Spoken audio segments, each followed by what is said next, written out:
I've got a question for you relating to steroids. Now, this was going to be further on, but you were in the WWF in the very early 90s, as well as quite a few years in the 80s. And obviously in 94, Vince McMahon goes to federal courts. He's on trial for distributing steroids to the boys. And one of the cruxes of the argument is that Vince McMahon, it was alleged, was basically telling people to get onto steroids, and he said no, he was found not guilty. Did Vince McMahon ever say to you, I mean, obviously you had a great body, so he probably didn't, but did you ever hear him tell other people, get on the steroids if you want a spot, anything that overt? Well, he didn't have to do it verbally. See, them guys, they want to blame Vince for their own decision. Yeah. I'm not going to do that. Vince never told anybody to do anything. They would make comments. Now, I'm going to tell you, just to give you an example, so you understand what I'm saying. I was at the building when that guy got slapped by Dr. D. David Shook. Yeah, John Stossel, yeah. Yes, yeah. I was there. I almost done that. Did you know that? No. I almost became, and the guy that saved my bacon was S.D. Jones.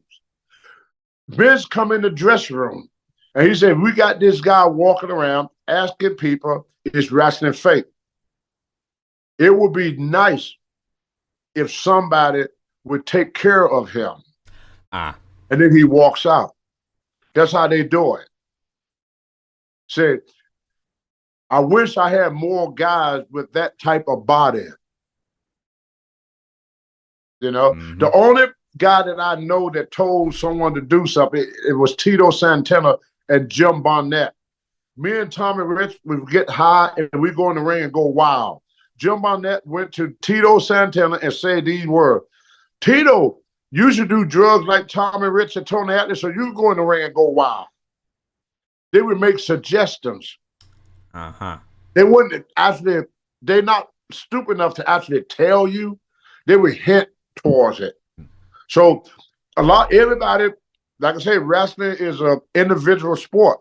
So if I could increase my body in order to make more money, become a big WWF superstar, I would do it. So he didn't actually have to come out and say, hey, you should get on the juice. None of them do it that way. You can see who's on top. And that's... Yes, Trump do the same thing. He don't actually tell you. They would hint toward it. So most people that they would think, hey, if I do this, I'll be in good grace. So David Shook figured that if he done that, he would be, because he wanted to get another match with Hogan. He tried everything to get another match with Hogan. See, everybody wanted to work with Hogan at that time. Because you work with Hogan, you got a big paycheck. Everybody want to be on Hogan call because you got a big. See, the guys used to get in those days, they didn't have contracts. You got paid by the percentage of the door.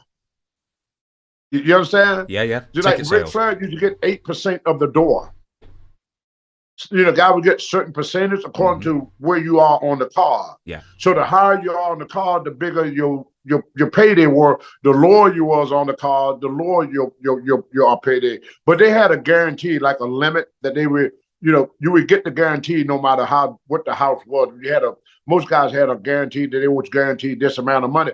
But if the house was good, you could, a $300 a night guarantee could turn into a $1,500 payday, or $2,500 or $5,000 payday, depending on the house. Because they worked off that. That's why when Dutch Mantell took and left the building when the Brody stabbing, because Dutch would go, he knew how many seats was in the arena. So he wouldn't count the people in the seat. He would count the seats that was empty. And then deduct it from, like, let's say you got this building hold 20,000 people. So you look up and you see maybe 5 to 1,000 seats empty. So you just deduct, you could get not an accurate account, but you know that there, if you hold 20, then there's about anywhere between 18 to 19,000 people in this building, according to the empty seats. And that's how they used to tell what the house was by counting the empty seat. And Dutch would do that. Ric Flair was real good at it. He was so good at it, he could almost get it down to the exact number. He didn't miss it. He maybe a couple of numbers, but a lot of guys would do that. That'll because they got a percentage of the door. And that way you couldn't screw the promoter can't screw them because they say, hey, Vince, come on, you know. And then once the guy would mention it's 18,000 people here tonight, then Vince said, well, you know, it's 1850, but that's close enough. He knows, so I better pay him his percentage. You see what I'm saying? Yeah.